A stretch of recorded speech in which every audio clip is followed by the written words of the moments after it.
hospitalier. Messieurs, dames, bonjour et merci de nous rester fidèles sur Cause FM, la 96.9 pour cette spéciale émission Émergence Togo avec le comité d'appui au projet de développement socio-économique du Togo. Eh bien, c'est une initiative du collectif des jeunes pour le développement engagé dans la promotion des politiques de développement politique et économique du Togo. Et nous recevons pour vous Régis Bachassi, il est le président du Conseil national de la jeunesse togolaise. Régis Bachassi, bonjour. Bonjour, monsieur Elie Goka. Merci d'avoir accepté d'être notre invité. Également, sur ce plateau, nous avons pour vous Mustapha Fayad, il est le directeur de SwissFe, basé donc en Suisse. Il est partenaire diaspora du collectif des jeunes pour le développement. Mustapha Fayad, bonjour à vous. Bonjour, monsieur Goka. Nous aurons donc, pour finir, en ligne, Sama Béatrice Médissa. Elle est entrepreneur, responsable projet du collectif des jeunes pour le développement. Elle sera donc en ligne avec nous depuis Kara. Alors, comme nous le savons très bien, les politiques de développement dans chaque pays en Afrique se regroupent autour d'un certain nombre de cibles. Et la cible principale, c'est bien la jeunesse. Régis Bachassi, je le rappelais tout à l'heure, vous êtes le président du Conseil national de la jeunesse. Et très souvent, cette jeunesse est au cœur de tous les débats liés au développement socio-économique de notre pays, parlant bien sûr du développement socio-économique. Alors, pourriez-vous nous dire ce que l'État a pu faire et continue de faire pour satisfaire cette jeunesse et quelles sont les implications? Merci, je vous remercie d'abord pour l'invitation à cette émission que je salue et je voudrais remercier la radio Cause FM et son staff et pour tout le travail qui se fait pour la cause du développement de notre pays et vous remercier vous-même pour votre engagement pour la cause de la jeunesse. Effectivement, comme vous le dites, la question de la jeunesse est au cœur de toutes les stratégies de l'État dans le processus d'élaboration des politiques publiques. Il y a la question de la jeunesse et de ses préoccupations qui est largement prise en compte. Et le plan national de développement, dans sa composante 2, d'ailleurs, le souligne, dynamiser la création d'emplois en s'appuyant sur les forces de l'économie. C'est directement la jeunesse qui est ciblée en termes d'employabilité et d'emploi, d'opportunités d'emploi pour investir son potentiel dans le processus de développement économique de notre pays. Et donc, comme vous le demandez, par les actions qui ont été menées par l'État et je le disais, la mise en œuvre de ces politiques publiques a permis, par exemple, l'émergence d'un certain nombre de programmes, une pluralité de programmes, j'allais dire, notamment des programmes dans le domaine de l'éducation, parce qu'il faut le souligner, les politiques publiques s'articulent autour des défis auxquels la jeunesse est confrontée, notamment d'éducation et de formation. D'éducation, formation, d'employabilité, d'insertion socio-professionnelle et de participation à la gouvernance, si je peux le dire ainsi. Et donc, sur les questions d'éducation, de formation, il s'agit là de l'accès aux compétences des jeunes, compétences académiques, mais également compétences professionnelles. Et là, on dénombre une panoplie d'investissements qui ont été menés pour l'accès des jeunes au centre de formation, les infrastructures académiques qui ont été renforcées, mais également les centres de formation professionnelle innovants, tels que les IFAT, qui sont créés, aquaculture, agriculture, etc. Et également des centres de compétences de diverses sortes, qui sont des pôles d'excellence qui sont là pour donner l'opportunité aux jeunes de disposer des compétences nécessaires, parce que ce n'est qu'à partir de là qu'ils peuvent effectivement apporter une valeur ajoutée à l'économie, comme vous le dites. Et donc, Et dans la seconde étape, une fois que les compétences sont acquises, l'État investit dans le même temps pour l'employabilité, l'insertion socio-professionnelle de ces jeunes. Alors, Régis Bathiassi, le président du Conseil national de la jeunesse togolaise. Régis Bathiassi, on évoquait tout à l'heure le fait qu'au niveau des projets de développement initiés par l'État togolais, on peut notamment citer les projets liés à l'éducation, à la formation. Vous insistiez donc sur ces deux éléments.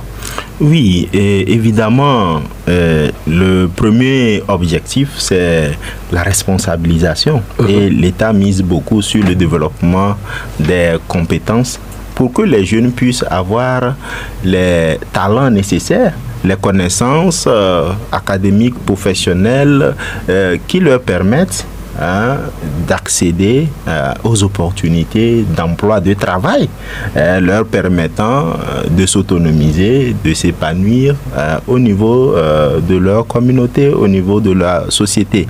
Et ces compétences peuvent être obtenues aujourd'hui dans les écoles de formation professionnelle que l'État a créées. Je faisais allusion aux IFAD, les instituts de formation techniques qui sont là. Il y a l'IFAD aquaculture, l'IFAD agriculture aujourd'hui qui est là, l'IFAD élevage à Barkwasi, l'IFAD bâtiment qui est à Didogomé au niveau du lycée technique d'Adidogomé. Qui va intégrer les compétences même en énergie solaire, la NPJF qui sont là, des fonds de garantie également pour accompagner les jeunes entrepreneurs. Il y a le fonds AGICEF, du Fonds national de la finance inclusive, des différents fonds qui sont également développés par l'État togolais pour permettre aux jeunes et aux femmes d'accéder à des crédits qui leur permettent de démarrer des activités génératrices de revenus et avec en perspective une croissance donc de leur entreprise. Et donc je pense que c'est une panoplie de programmes qui sont là. Et je ne manquerai pas de citer également le PAEJ SP, c'est le programme d'appui à l'insertion économique des jeunes dans les secteurs porteurs qui se base sur une approche donc de chaîne de valeur. C'est-à-dire, il s'agit là, c'est vrai, on exerce son activité, mais c'est mieux qu'on se positionne dans une chaîne structurée. Donc, par exemple, quand on prend la filière maïs ou la filière soja, on peut avoir dans le secteur agricole, par exemple, plusieurs activités. Et il faut que ça soit structuré en chaîne de valeur, de sorte que les jeunes qui exercent son activité puissent dans la durée garantir son activité et accéder donc à un réseau de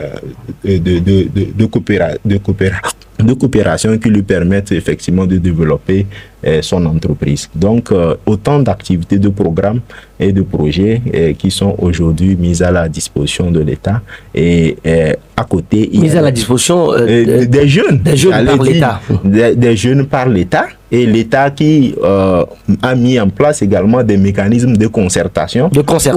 Pour faire le suivi de ces programmes, mais également concerter avec les jeunes pour prendre en compte leurs préoccupations quant à ce qui concerne leurs besoins et l'accompagnement dont ils ont besoin pour développer leur unité de production, leur entreprise.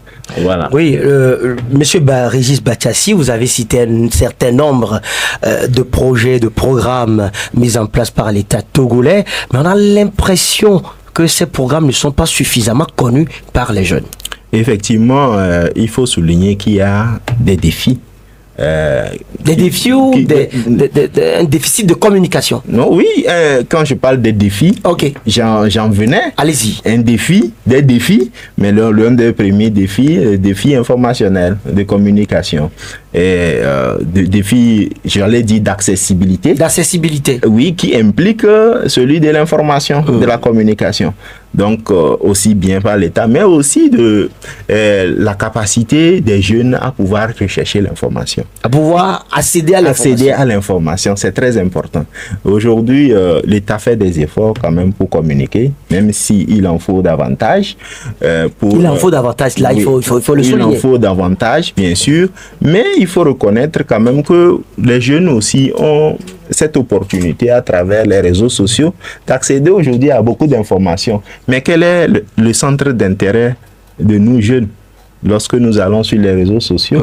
Aujourd'hui, il y a une dynamique numérique qui est impulsée par l'État, des services en ligne qui sont mis à disposition, mais force est de constater malheureusement que la jeunesse n'a pas encore, c'est notre responsabilité, hein, quand je le dis, je le souligne comme un constat, mais c'est un défi sur lequel nous devons travailler pour amener vraiment les jeunes à avoir désormais un centre d'intérêt sur les activités utiles, des informations qui peuvent leur donner une valeur ajoutée.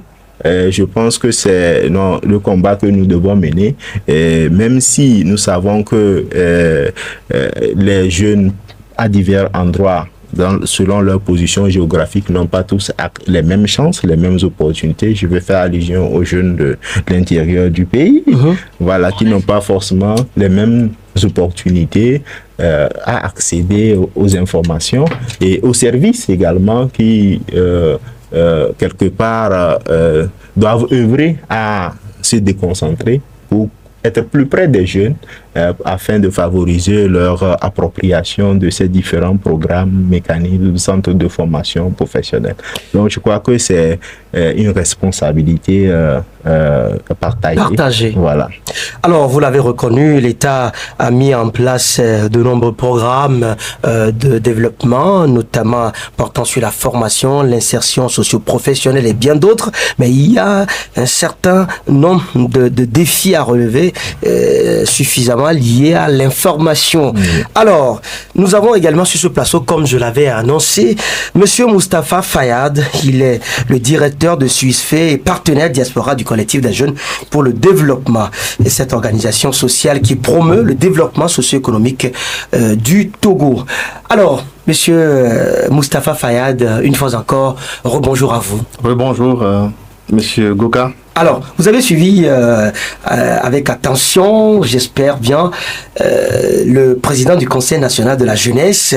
Comment faites-vous au niveau de votre structure la promotion du Togo auprès de vos différents partenaires à l'étranger? Dites-nous, puisque vous êtes basé en Suisse, en Suisse, pas? Oui. Alors, dites-nous. Je vous remercie d'abord pour l'invitation sur ce plateau, et qui est une très belle occasion pour moi de m'exprimer sur un certain nombre de choses, parce que très longtemps je me suis toujours attaché à mon pays, et pour la simple raison que je ne renie jamais mes racines. Donc, vos racines restent vos racines. Exactement. Quelles que soient les distances qui vous aujourd'hui la distance qui est créée aujourd'hui entre vous. Oui, exactement. Et sur ce, je m'en vais dire quelque chose. Pour la promotion du Togo à l'étranger, c'est très très aisé. C'est très aisé. Ouais, c'est très Vous parlez du Togo aux Occidentaux, aux Américains, aux Français, dans son ensemble. Exactement. Vous parlez du Togo. Je parle du Togo parce que le Togo, c'est un pays qui a divers points, est très attractif pour les Occidentaux. Pourquoi? Aujourd'hui, nous avons l'un des ports en eau profonde de toute la côte. Alors, c'est une fierté pour nous. Ouais. Cela voudrait dire qu'aujourd'hui, un constructeur, qu'il soit chinois, qu'il soit américain, qu'il soit de n'importe quelle nationalité, s'il veut s'installer en Afrique pour créer son hub, moi je pense que le pays idéal pour lui, c'est le Togo, parce que ça va lui permettre de faire les échanges entre son pays et le Togo, et du Togo aux autres pays de la sous-région. On dirait que nous sommes un carrefour. Exactement. Donc le Togo aujourd'hui se positionne là-dessus. Et puis nous devons aussi prendre en compte une chose, notre gage de sécurité. Notre gage de sécurité. Oui. La sécurité au Togo. Vous prenez sécurité, stabilité. Sécurité, stabilité. Vous prenez quelques capitales de l'Afrique occidentale ou voire même de l'Afrique centrale. Il n'est pas aisé de pouvoir déambuler dans la rue à 1h du matin. Parce que vous allez sans doute vous faire agresser. Et ceci est possible au Togo. Parce que je viens très souvent au Togo et je sais comment est-ce que ça se passe. Tu peux sortir à n'importe quelle heure, rentrer dans toute quiétude. Donc moi, la vision que j'ai aujourd'hui du Togo, c'est que le Togo doit devenir l'endroit où les gens vont venir vivre et aller travailler dans les autres pays qui sont à côté. Venir vivre et aller travailler dans les autres pays. Exactement. Parce que nous avons un autre avantage, c'est Askai. Et Lomé est le hub de Askai.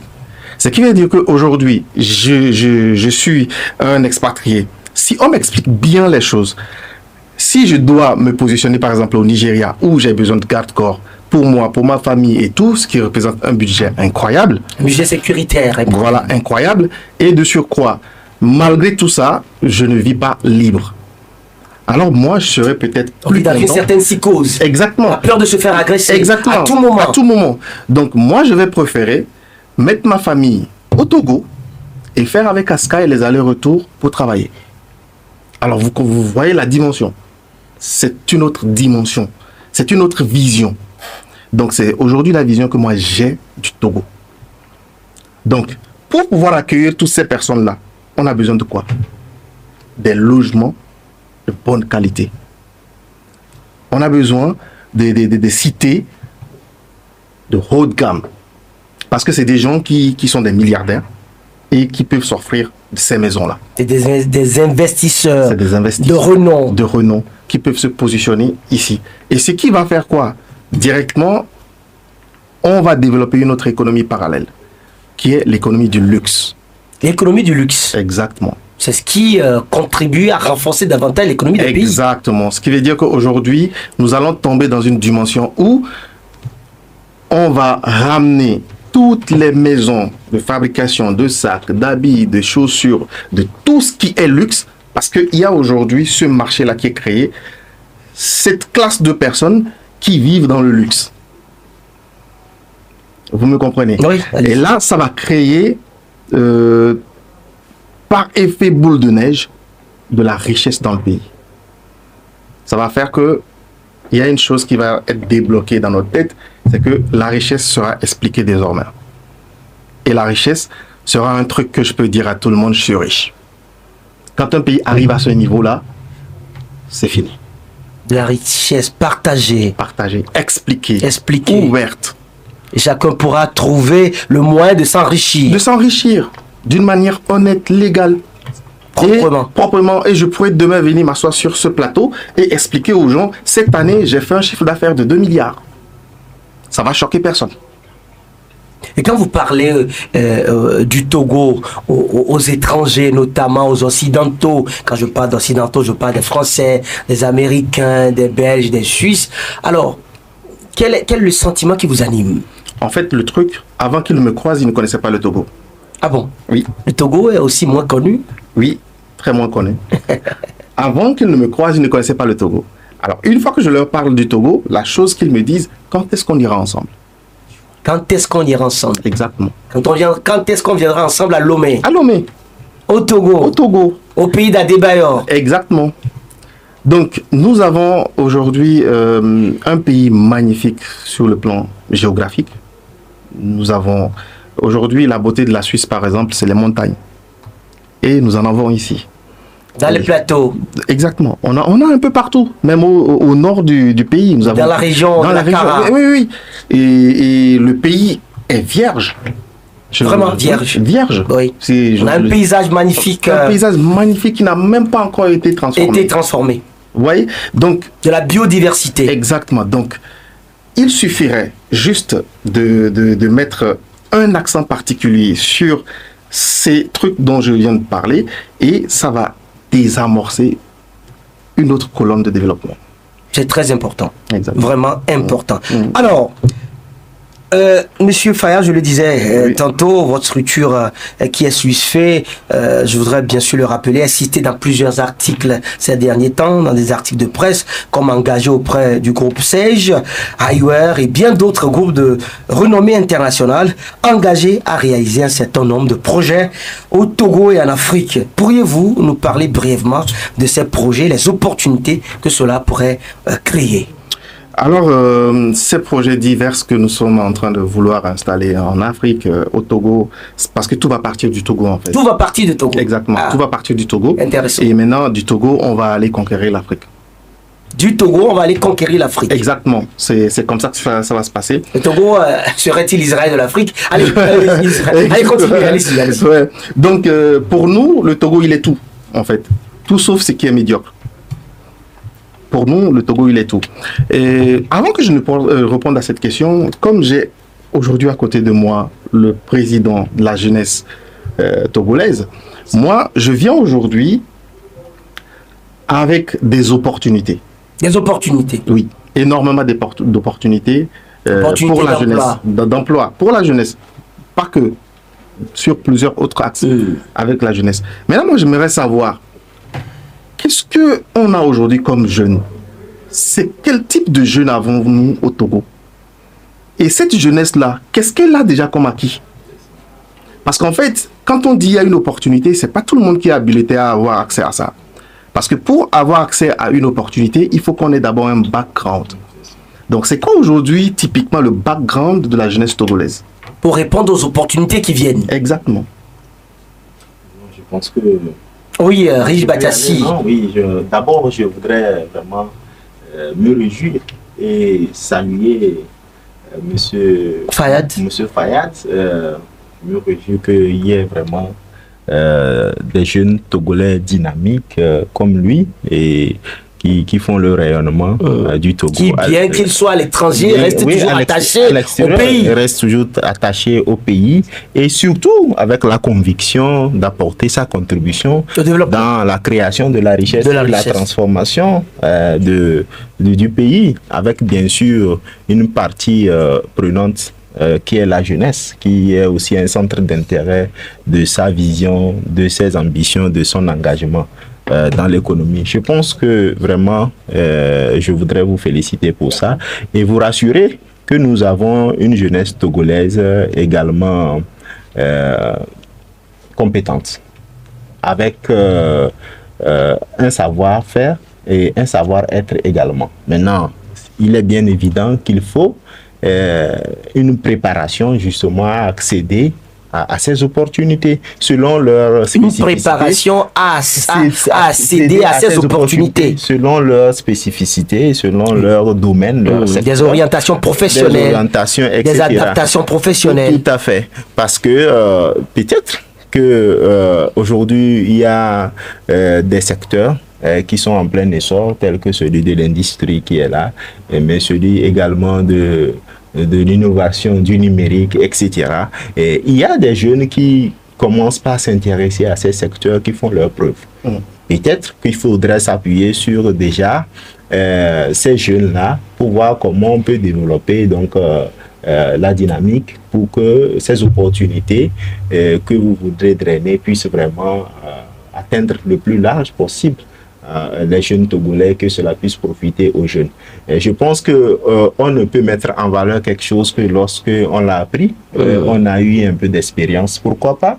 Peut-être que comme c'est des opportunités certainement, qu'il y a eu un savoir-faire qui l'entoure. Bien sûr. Un savoir-faire qui l'entoure, qui peut faire cas d'école et d'opportunités aussi de formation des jeunes, si le besoin y est, pour que des jeunes aussi puissent avoir ces connaissances-là. On peut avoir des ateliers ici, il y a des laboratoires, des programmes qui ont construit des laboratoires d'expérience qui sont des cadres d'expérimentation. Donc, qui peuvent, par exemple, connaître une gestation pour que des jeunes puissent mutualiser, s'adapter, se former, approprier ce savoir-faire-là, de sorte qu'ils puissent facilement accéder à ces opportunités dont on parlait. Donc, je pense quand même que cela fera l'objet d'analyses, d'études, tenant compte également des potentialités et de ce qu'il y a à améliorer pour véritablement amener les jeunes à s'investir dans ce secteur-là.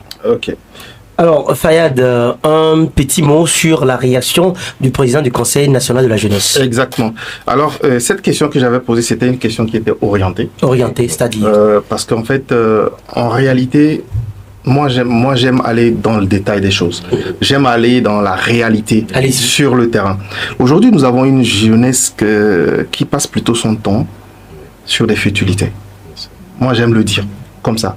Parce que faites juste un live, ok, où vous êtes là à instruire les gens, à expliquer comment... Vous aurez à peine 40 personnes. Vous aurez à peine 40 personnes. Mais faites un live en train de vous insulter. Sur ce qu'ils appellent eux-mêmes les bérets. Voilà. Faites un live en disant j'ai appris quelque chose sur Monsieur Goka, je vais vous balancer ça ce soir. Et je vous dis qu'il y a 2, 3, 4 000 personnes qui sont là. Oui, je pense que le constat, il est là. Il est là, mais je pense que il y a quelque chose peut-être que nous avons manqué quelque part dans le processus de responsabilisation. Et d'éducation. D'éducation, bon, je ne dirais pas éducation, mais de responsabilisation. Parce que ils ont des compétences, ils ont des connaissances, ils ont un bagage, mais tel que vous le dites, vous voyez, ça veut dire qu'il y a une sorte de détournement de l'attention du centre d'intérêt des jeunes vers ce qui n'est pas utile. Voilà. Donc c'est là-bas qu'il faut changer de paradigme pour les amener à s'intéresser à ce qui est essence même de leur vie, de leur autonomisation. Exactement. Et je pense que il faudrait toujours s'appuyer sur des modèles. On doit s'appuyer, c'est vrai, même si on a quand même cette image des jeunes, et pour la corriger, il faut quand même qu'on ait des modèles qui réussissent, qui arrivent également à drainer la masse. Exactement. Et lorsque ils verront leurs camarades, leurs pères transformer, changer leur vie, je me réjouis quand vous annoncez, et c'est bien vraiment ce rêve que nous voudrons vraiment l'avoir, qu'un chiffre d'affaires, un jeune annonce un chiffre d'affaires de 2 milliards. Je crois que les autres, et qu'ils viennent témoigner, et qu'il montre comment il construit sa vie. Je pense que quelque part ça peut les attirer aussi parce que c'est aussi leur essence aussi de gagner leur vie, de s'autonomiser. Et donc je crois que c'est à nous de leur donner la direction appropriée. Voilà. Alors, Moustapha Fayad, vous voudrez continuer votre développement? Oui. Allez-y. Alors, comme je disais, merci pour la réponse. Comme je disais, j'ai pris juste un exemple des réseaux sociaux, ce qui se passe. Je m'appuie là-dessus parce que c'est l'échantillon que j'ai.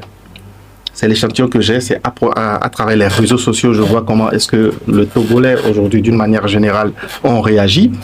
Et avant, c'était pas ça.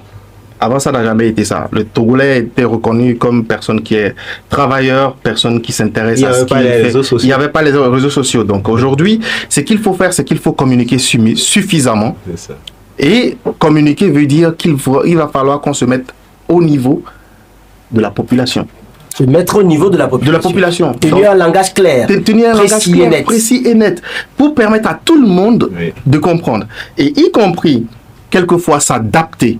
Pourquoi je dis s'adapter? S'ils ont l'habitude de suivre des contenus qui sont comme ça, alors peut-être allons-y vers des contenus comme ça, où ils vont finalement apprendre quelque chose. Donc, l'État, c'est comme une entreprise. L'État, c'est une entreprise. Alors, l'État, où est-ce que l'État gagne de l'argent? C'est sur les impôts, c'est sur les taxes. Alors, qui produit les impôts et les taxes? C'est ceux qui travaillent.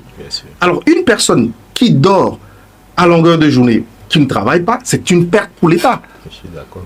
Donc c'est un chiffre que l'État est en train de perdre. Alors je pense qu'il s'avère important que on fasse un investissement qui va dans le sens de vraiment amener, parce que là il a décrit beaucoup de projets du gouvernement. Je salue au passage le président de la République pour tout ça, parce qu'en fait c'est énorme. Il y a certaines choses même qu'on fait ici que tu te demandes, mais est-ce qu'il y a des opportunités comme ça Parce que les gens ne sont pas suffisamment informés. Est-ce que les gens savent qu'il y a des opportunités comme ça? Parce que j'ai entendu parler ici de financement des projets des jeunes et tout, mais si on ne te le dit pas, tu ne vas pas le savoir. Donc, il faut trouver un moyen pour que si aujourd'hui, il y a un truc qui sort du gouvernement, c'est que demain, tout le monde est au courant. Et là, on pourra en bénéficier.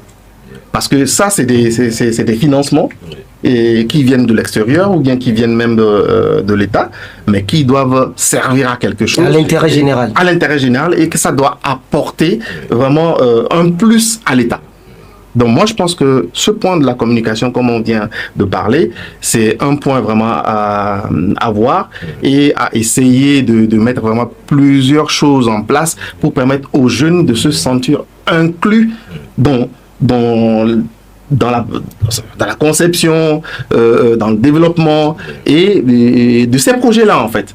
Oui, justement, cette observation est partagée par plusieurs acteurs qui demandent qu'il y ait une certaine implication des jeunes à la base par rapport au projet de développement. Exactement. Oui, Régis Bachassi, un mot. Oui, c'est évident. Je pense que j'ai parlé au début ici des stratégies inclusives qui sont élaborées. Inclusives prenant en compte les préoccupations des jeunes et des femmes, des couches vulnérables, mais également des personnes en situation de handicap. Et de plus en plus avec une participation accrue des jeunes. Et je ne dis pas que cette participation est totale, mais elle est inclusive et nous gardons l'espoir que les projets vont toujours connaître une participation des jeunes dans les processus d'élaboration, de mise en œuvre et de suivi des programmes.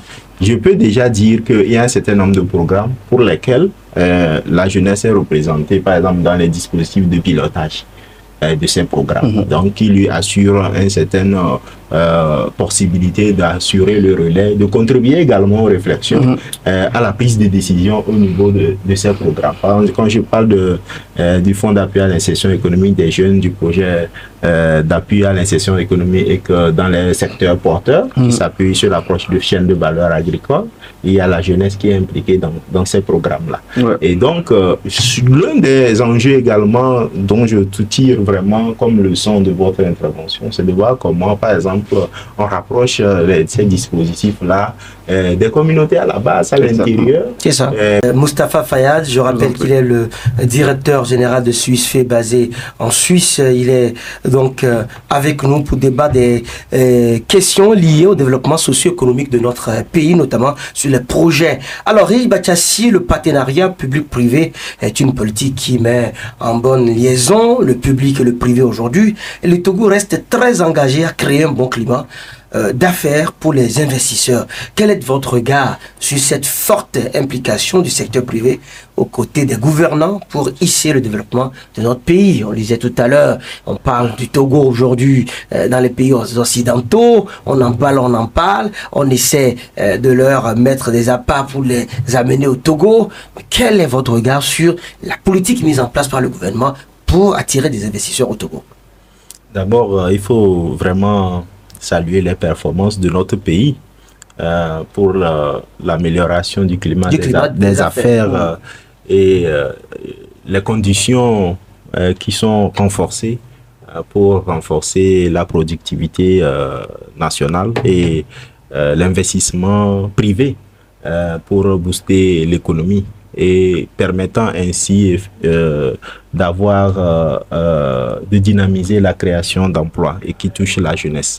Donc, c'est un regard jeune que je vois dans ce partenariat, un regard jeune et valorisant dans le cadre de ce partenariat entre l'État et le secteur privé. Et il y a le cadre de concertation qui est mis sur pied et dont nous souhaitons que la jeunesse puisse, à travers cette opportunité également, faire passer un certain nombre de préoccupations parce qu'il y a de plus en plus de jeunes entrepreneurs à la faveur des projets et programmes dont je venais d'énumérer, et donc des jeunes quand même qui aujourd'hui excellent, qui ont un apport considérable à l'économie et qui permettront également aux jeunes comme M. Moustapha également d'apporter leur contribution au niveau de ce cadre de partenariat public-privé. pour la création, pour booster la création de la richesse au niveau de notre pays. Et donc, je pense que ce qu'il faut souligner, c'est que dans ce regard, je sais que lorsqu'on sait que l'État ne crée pas de l'emploi et que c'est le secteur privé, ça veut dire qu'il faut beaucoup plus d'incitation du secteur privé à la création d'emplois. Voilà, accompagner le secteur privé de façon qu'elle puisse accroître ses capacités d'absorption de la main-d'œuvre au niveau national, mais également investir dans des secteurs qui puissent mobiliser beaucoup plus de main-d'œuvre de la jeunesse pour les détourner de l'oisiveté et les occuper, investir leur potentiel dans le développement. Donc, je pense que le partenariat public-privé, il est performant aujourd'hui et je pense qu'il participe beaucoup à la croissance, à l'amélioration de la croissance de l'État. Et je souhaite vivement que plus d'investissements, plus la consolidation de ce partenariat puisse permettre à la jeunesse de tirer profit de l'opportunité de s'employer, mais également de s'autonomiser et faire en sorte que de par ce partenariat qu'on ait également des jeunes porteurs de projets, des jeunes startups qui puissent vraiment émerger et devenir également des modèles de référence dans l'économie togolaise. Moustapha Fayad, vous vous inscrivez également dans ce schéma de partenariat public-privé. Aujourd'hui, vous êtes avec plusieurs groupes d'envergure internationale. Alors, mais quelle est la vision, quelle est cette vision que vous portez derrière ces regroupements de groupes ou de sociétés d'envergure internationale pour le développement du Togo, généralement dire pour l'Afrique? Merci, M. Goka, pour la question. En fait, sur ce côté, aujourd'hui, même la collaboration entre Swissfy Finance et SEJ, en fait, aujourd'hui, SEJ, au Togo, c'est un grand groupe, en fait. Et SEJ, ailleurs, et Swissfy crée aujourd'hui un module central. C'est un environnement nouveau qui va être planté, et tout jeune qui veut travailler, qui veut gagner sa vie, qui veut s'en sortir, vient juste se brancher. Se brancher. C'est tout. Tout jeune. En fait, aujourd'hui, ce groupe n'a même pas besoin de faire de recrutement. C'est-à-dire que toute personne qui veut réussir, qui veut aller de l'avant, qu'il vienne juste se brancher. Donc, c'est une plateforme. C'est une plateforme. Okay. Donc, toute personne viendra juste se brancher à nous et nous allons lui apprendre comment est-ce qu'on change sa vie, comment est-ce qu'on évolue. Parce que nous allons avoir des formations diversifiées. L'amélioration de compétences, qualification. Voilà, même du développement personnel. Okay. Et au-delà de ça, nous allons faire aussi, nous allons donner des opportunités à ces jeunes-là de créer leurs propres entreprises et de travailler avec le groupe, ensemble. Donc, c'est le pourquoi j'ai commencé par dire, non, je ne vais pas tout de suite dire qu'est-ce que nous avons comme opportunité. Mais il faut se poser d'abord la question, qu'est-ce que le jeune va apporter? Parce que c'est très important ce qu'il va apporter. Parce que chez nous, il peut tout trouver. Donc, ce n'est plus nous qui allons présenter. Voilà, ce n'est plus nous qui allons présenter ce qu'on a comme opportunité. Parce que si on commence à citer nos opportunités aujourd'hui, on ne va pas finir. Alors, c'est le jeune qui doit s'identifier, qui doit chercher à savoir qu'est-ce qu'il est, de quoi est-ce qu'il est capable. Et en fonction de ça, quand il viendra chez ce groupe-là, ce groupe va savoir comment l'orienter pour qu'il puisse demain sortir et devenir le futur milliardaire que nous cherchons à former au Togo. Allez, comme annoncé au tout début de cette émission, Médissa Sama, elle est entrepreneur, responsable projet au collectif des jeunes pour le développement. Depuis quelques années, le gouvernement a lancé des projets de développement, comme je le disais tantôt, développement socio-économique. On peut également noter des projets en gestation dans certaines communes. Mais on se demande en quoi consistent ces opportunités, dans quelles conditions les jeunes pourraient répondre positivement à ces opportunités. Nous lui avons posé cette question depuis Kara. Médissa Sama, entrepreneur et responsable projet au niveau du collectif des jeunes pour le développement, nous répond. Nous l'écoutons. Je suis Madame Médissa Sama, coordinatrice du cadre des jeunes entrepreneurs, artistes et fonctionnaires du collectif des jeunes pour le développement. Et je souhaiterais partager avec vous les projets de développement socio-économique qu'a connu notre pays, le Togo, depuis quelques années. Il faut dire que les jeunes et les femmes, depuis quelques années, bénéficient particulièrement des programmes et projets pour leurs initiatives respectives. Et moi, en tant que chef d'entreprise, je peux identifier certains que je vais partager avec vous. Comme vous le savez, le financement est un défi pour les jeunes entreprises.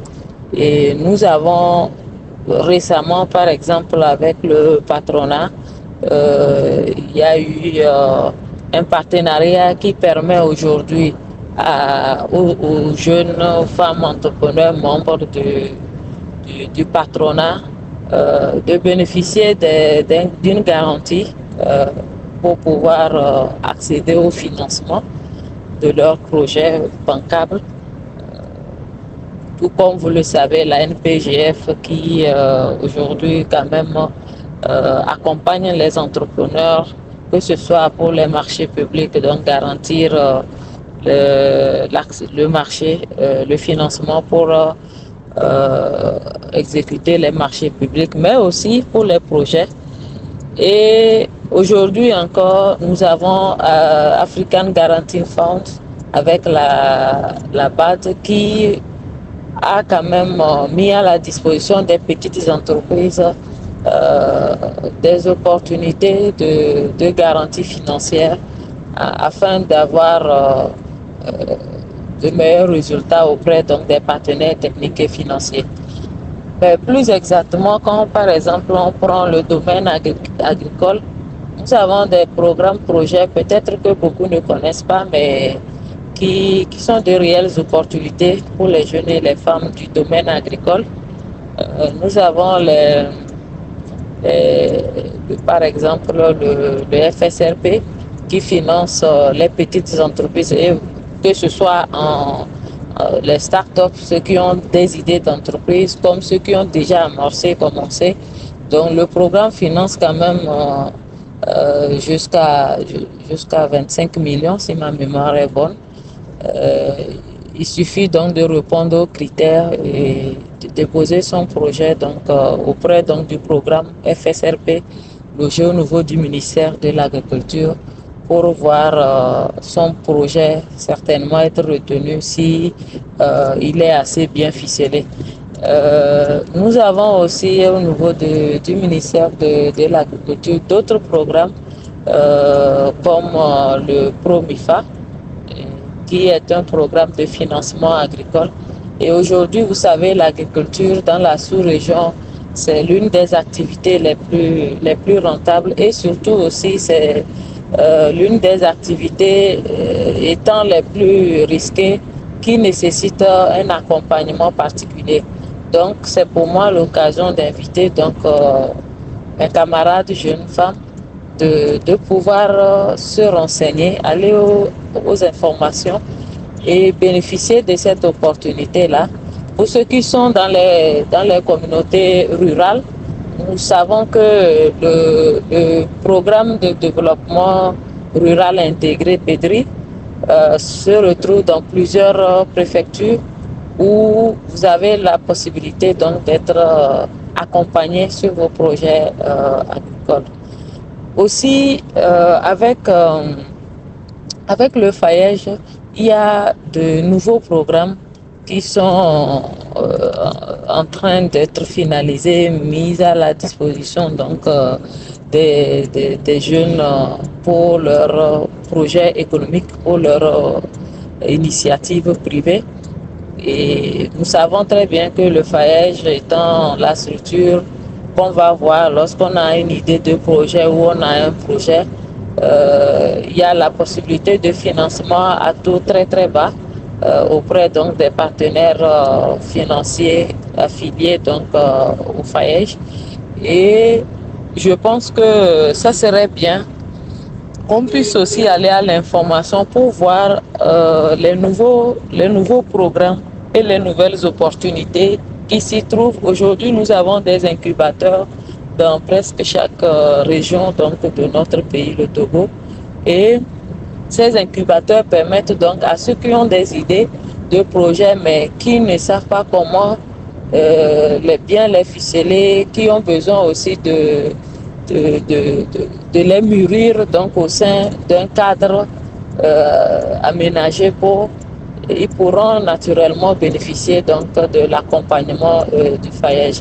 Au niveau de la santé, il faut dire qu'aujourd'hui, avec l'assurance maladie universelle, la plupart donc, de nos difficultés liées avec la santé pourront être soulagées parce que, en tant qu'entrepreneur, par exemple, il est dommage que vous vous retrouvez après une maladie complètement à sec parce que vous avez dû prendre même le capital de votre activité pour vous soigner. Donc aujourd'hui, avec ce programme-là en faveur donc, des Togolais, je pense que c'est une très bonne chose pour les jeunes. Au niveau des communes, il y a aussi beaucoup d'opportunités qui ne sont pas connues. Vous savez, les marchés publics, par exemple, les 25% des parts réservées aux jeunes, il y a des particularités, par exemple, au niveau des communes, où quand vous êtes dans la commune et que vous vous identifiez comme tel, vous avez la primauté sur les entreprises qui ne sont pas dans cette commune-là. Et les communes ont beaucoup plus intérêt à travailler avec les jeunes et femmes entrepreneurs dans leur commune que ces entreprises qui viennent donc de l'extérieur. Et il y a des programmes de développement communautaire qui sont aussi au niveau des communes. Je crois que c'est l'occasion d'aller vers les communes pour se renseigner par rapport aux opportunités et voir dans quelle mesure on peut, à partir donc de nos idées de projets, bénéficier. Tout ceci pour dire que aujourd'hui notre pays, le Togo, a vraiment fait beaucoup d'efforts, a vraiment intensifié les initiatives en faveur surtout des jeunes et des femmes, mais que ces initiatives sont encore méconnues de beaucoup et qu'il faille quand même aller à l'information pour pouvoir bénéficier donc de ces opportunités. Ce qui est aussi C'était donc Madame Médissa Sama, responsable, entrepreneur, les responsables de projets au collectif des jeunes pour le développement.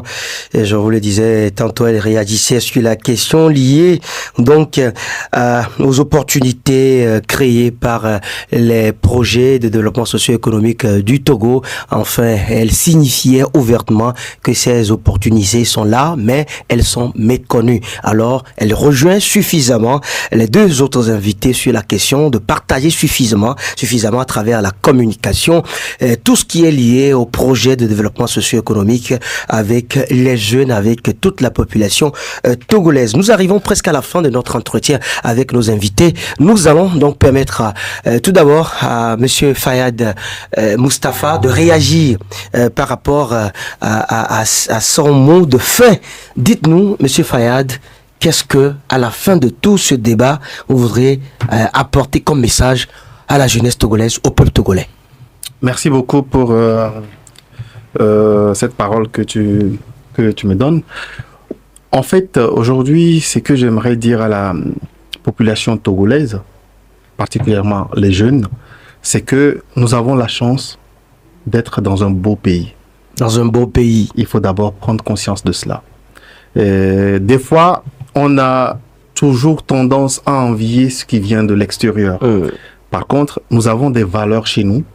Nous avons aujourd'hui une qualité de vie chez nous que si on arrive à faire abstention de certaines choses, on va pouvoir magnifier, on va pouvoir apprécier ce que nous avons. Et le pays, le Togo, c'est un acquis pour nous qu'on doit préserver quoi qu'il nous en coûte. Et la seconde chose, c'est de dire à la jeunesse togolaise que l'espoir est permis. Il faut croire. Il faut se battre. Et tant qu'on n'est pas encore mort, on ne peut pas statuer. C'est tout ce que je peux dire. Merci à vous, Monsieur Fayad Mustafa. Je rappelle qu'il est directeur de la structure financière qui s'appelle SUISFE, basée en Suisse. Il est également partenaire diaspora du collectif des jeunes pour le développement qui a mis en place le comité d'appui au projet de développement socio-économique du Togo. Alors, votre mot de la fin, Monsieur Régis Bachassi, je rappelle pour vous que vous êtes le président du Conseil national de la jeunesse togolaise. Merci. Tout d'abord, rendre hommage à tous ces jeunes qui font la fierté du pays, aussi bien à l'extérieur qu'au niveau de nos communautés, à travers leur engagement, investissement, créativité et dévouement à la cause nationale, mais également à la cause économique, à travers leurs diverses activités d'entreprise, et les encourager dans cette dynamique et leur dire à l'ensemble de la jeunesse que réussir au Togo en tant que jeune, c'est possible. Et pour cela, il faut se ressourcer. Et nous remercions le gouvernement pour ses efforts et remercions également les partenaires techniques et financiers, le secteur privé qui se déploie à cet effet. Et appeler les jeunes au-delà de l'investissement dans l'autonomisation à se détourner de tout ce qui est futilité, si je peux le qualifier ainsi, parce que nous l'avons mentionné, et à avoir un centre d'intérêt vers ce qui est utile. Et il faudrait se prédisposer aux informations qui transforment dans les habitudes saines de développement, aux informations qui transforment pour avoir les opportunités, les compétences nécessaires d'assurer son insertion dans la vie active. Et donc, appeler également, par rapport aux perspectives qui s'annoncent, à rechercher avant tout l'intérêt général, la stabilité, parce qu'elle est gage du développement socio-économique, la préservation de la paix, de vivre ensemble, la cohabitation pacifique, le civisme, la citoyenneté. Et c'est pour ça que je salue d'ailleurs le leitmotiv du collectif des jeunes pour le développement, qui ne ménage aucun effort pour la conscientisation citoyenne de la jeunesse. Donc, appeler les jeunes au civisme, à l'engagement, à la créativité, à s'engager à tout ce qui est utile.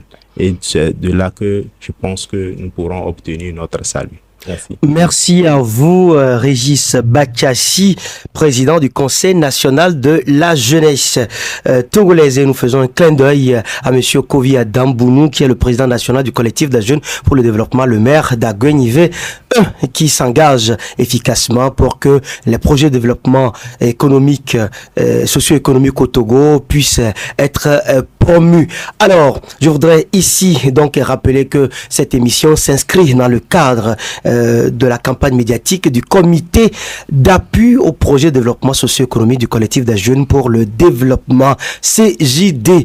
Et au plateau, nous avons reçu pour vous Mustafa Fayad, directeur de la structure financière SUISFE basée en Suisse.